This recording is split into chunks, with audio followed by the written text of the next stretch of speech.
Welcome to the dark fantasy world of Disciples Liberation. But is this game really that good? Is it worth playing at all? You will find all these answers in my review. So hit that like button, subscribe to my channel, and let's find out.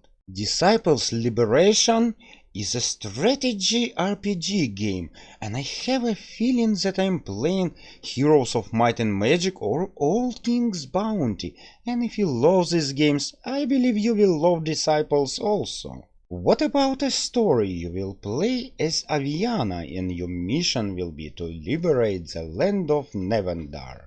And to do so, you will have to build your army, find companions, and forge alliance. We will have 4 factions: Empire, a human empire, Elven alliance, undead heroes, and legions of the damned. Building a good relationship with them will allow you to travel to their land and recruit very good and strong fighters. And that brings us to choices. Choices is very important in this game. And what I like most, there will be no right or wrong choices, just choices and their consequences. Game will never tell you which choice is best for you. You will have to decide by yourself, and sometimes a very weird choice leads to very unexpected results. You can get a very good companion, or maybe unexpected turn of the story. And yeah, all choices you will have to take in dialogues windows like this one. And depending on choices you take through the game, you will have one of the 5 endings. There will be 5 endings in Disciples Liberation. And of course we will have our base. Actually, this whole city is yours. Don't this city remind you of something? It definitely do for me. It looks so familiar. And in this city everything is very simple. 4 factions, buildings, and we will be able to construct additional buildings. We will need blueprints for that, and of course resources. And to get these resources we will have to fight, complete side quest, and go into the dungeon. General purpose of this city is to get more units, upgrades, and healing of your character. Yes, healing will become a problem sooner or later, cause if you lose health in battle and battle ends, you will not recover your health. And that's how we will travel the world. Everything is pretty classical. We will travel the world on horse. Isn't it familiar also? This game is very familiar. Really, it's like I played it before. But in dungeons we will travel on our own foot. I can say with confidence, exploration part of this game done very good, and it's really interesting to talk to all this character, explore dungeons, collect resources. But what about a character development? Let's take a look at skill tree. We see a combat, Nephilim, and magic. So we will not be able to progress in all of this. You have to choose. For example, you will be more focused on combat or in magic.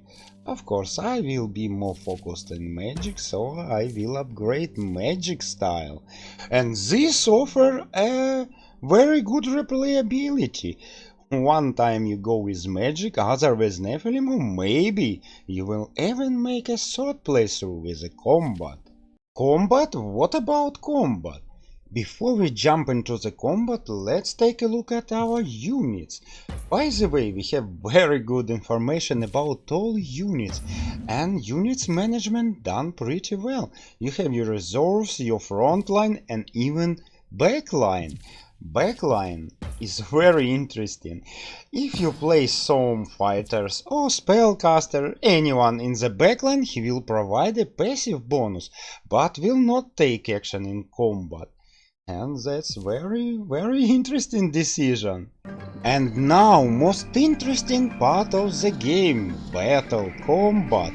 And as you can see, one of my units is standing right here, cause I place it in backline, and now he will not participate in battle, but will give us some bonuses, passive bonuses. And as you can see, the combat is turn-based with a grid-based system. And as you can see, you can move freely over the battlefield in these disciples. In all disciples there was a few rows of you units, enemy units, and all they can do is just attack or perform any other action. And here you can move across the battlefield, and it opens a huge range of different varieties.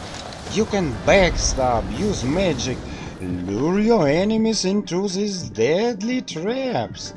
And it's good, I really like it. Move out. Your heroes will all have their own special abilities, even the usual unit. For example, this strike everything around our main heroes.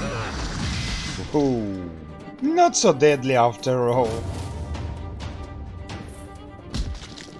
And this fellow, Ryan, is actually a kind of thief character, and he can hide in shadows or very good backstab your opponents. And of course, there are magic in this game. You can cast spells to help your allies or defeat your enemies. Combat really deserves the highest degrees because it's done so good. I really enjoy playing and fighting with my enemies because there are so many possible ways to fight. Oh, and now my enemy got into the trap. And of course, after a battle you will get a little bit of experience and shiny loot. So, what can I say in conclusion? Developers really managed to make a great game. It's interesting to play, exploration part is very good, combat is even better, I really enjoy combat, character development also good. So if you like games like King's Bounty or Heroes of Might and Magic, I bet you will like Disciples Liberation. And if you like this video, give it a like and especially subscribe to my channel if you want to see more interesting RPG games reviews. And I see you in the next video, friends. See you!